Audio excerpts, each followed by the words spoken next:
ابا جی صرف 5,000؟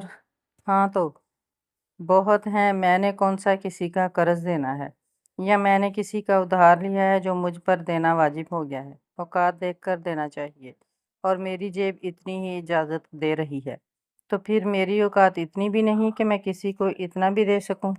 یہ کہہ کر میں کرسی سے اٹھی اور دل گرفتگی سے باہر کا راستہ لیا۔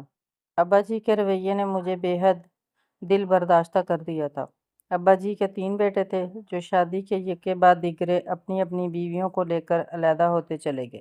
کاشف میرے میاں سب سے چھوٹے اور ابا جی کی ہاں میں ہاں ملانے والے فرمانبرداری کی انتہا کو پہنچے ہوئے بیٹے تھے۔ انہوں نے مجھے پہلے دن ہی یہ سمجھا دیا تھا کہ میرے رشتے سب سے پہلے اور تمہارے رشتے بعد کے ہیں۔ لیکن اگر وہ نہ بھی کہتے تو میری عادت مل جل کر برے حالات میں بھی گزارا کرنے والوں میں تھی۔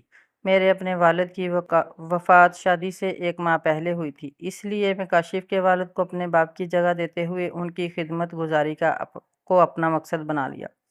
ابا جی اصول پسند آدمی، پانی کا گلاس جو ایک گرم ہو اور ایک نارمل، صبح 4 بجے کھانا، پھر 8 بجے ناشتہ، دوپہر 2 بجے کھانا اور رات 8 سے 9 بجے کے درمیان کھانا، اور کھانا کھانے سے پہلے ذہنی طور پر انہیں تیار کرنا، مطلب فوراً کھانا لا کر ان کے سامنے پیش نہیں کرنا۔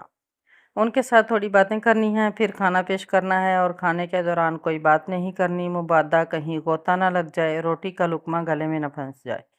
اور پھر اپنی عزت کو بنانے کے لیے میں نے ایڑی چوٹی کا زور لگا دیا کہ اگلے 5 سالوں میں کاشف میرے گیت گانے لگے۔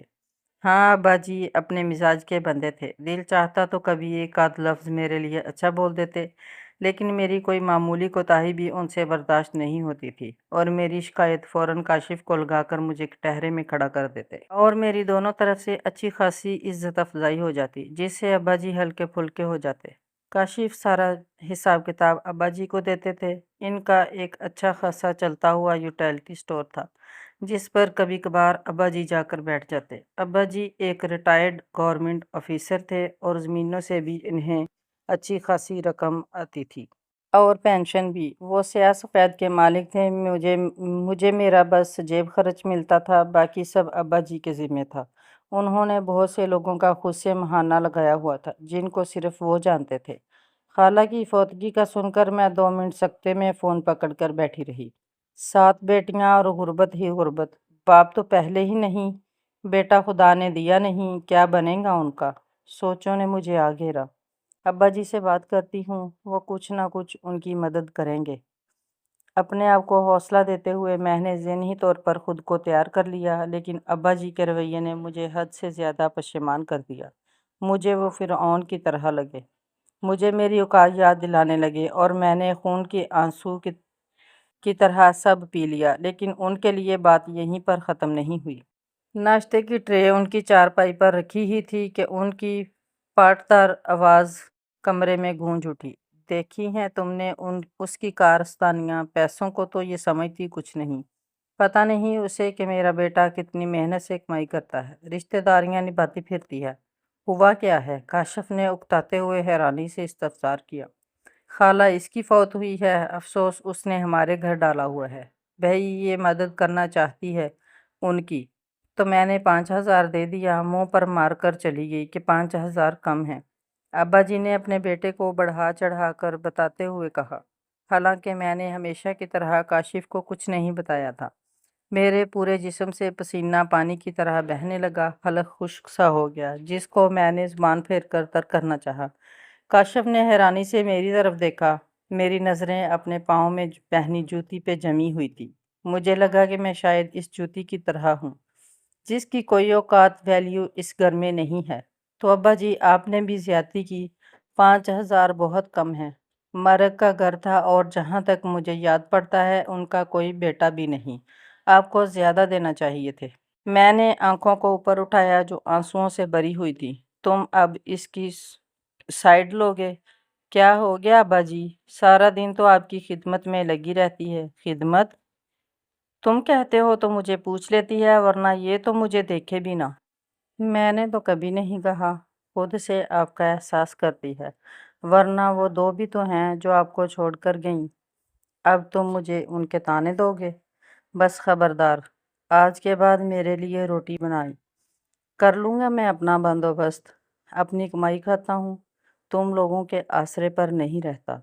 میں جو تشکر بھری نظروں سے کاشف کو دیکھ رہی تھی، جنہوں نے 5 سال بعد حق سچ کی بات کی تھی، لیکن ابا جی کی سانس پھولی جا رہی تھی اور بات بڑھنے لگی تھی، جس کو مجھے ہی آگے بڑھ کر روکنا تھا۔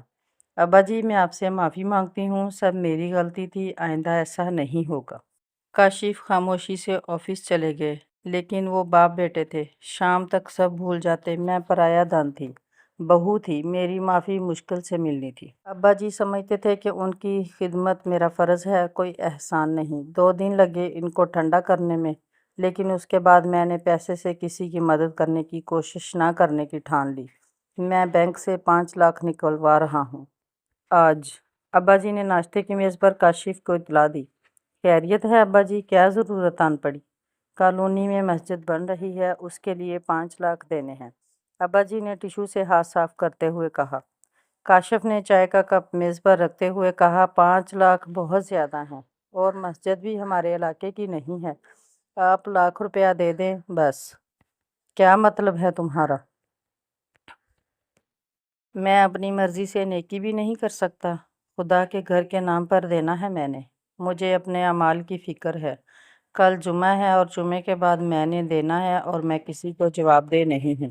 یہ کہہ کر ابا جی اپنے کمرے کی طرف چلتے بنے۔ کاشف نے ناشتہ چھوڑا اور بھن بناتے ہوئے چلتے بنے، اور میں سوچ رہی تھی کہ انسان، وہ بھی ابا جی جیسے انسان، بڑی نیکیوں کے چکر میں چھوٹی نیکیوں کو کچھ نہیں گردانتے۔ شاید کچھ نیکیاں ان کی قسمت میں ہی نہیں ہوتی، یا خدا ان کو توفیق ہی نہیں دیتا۔